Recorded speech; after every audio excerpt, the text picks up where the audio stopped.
Tragedia questa mattina. Scontro frontale violentissimo sulla strada speciale 5 a Samazzai, nell'area di Cagliari. Un uomo di 80 anni è morto sul colpo. I vigili del fuoco hanno dovuto estrarre una donna rimasta incastrata. Io sono Matteo e ti ringrazio per essere qui sull'Isola Informa.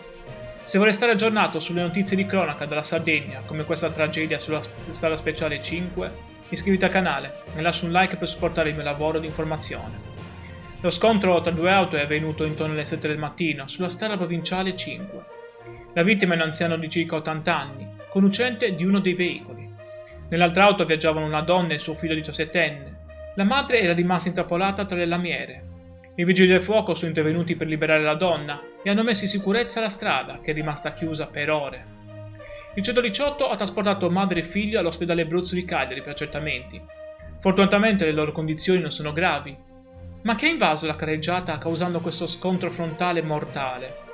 La dinamica esatta è ancora da accertare. I carabinieri stanno conducendo rilievi per capirne la causa. Un'altra tragedia sulla strada provinciale 5, che ci ricorda quanto sia fondamentale la prudenza sulle strade della Sardegna. L'anziano è morto sul colpo, mentre le indagini continuano. Iscriviti per non perdere aggiornamenti sugli incidenti stradali e metti like se pensi sia importante parlare di sicurezza stradale in Sardegna. Grazie di nuovo per aver seguito questa notizia. Il tuo supporto mi aiuta a continuare a informare la Sardegna su fatti di cronaca importanti. Ci vediamo nel prossimo video con nuovi aggiornamenti dalla nostra isola.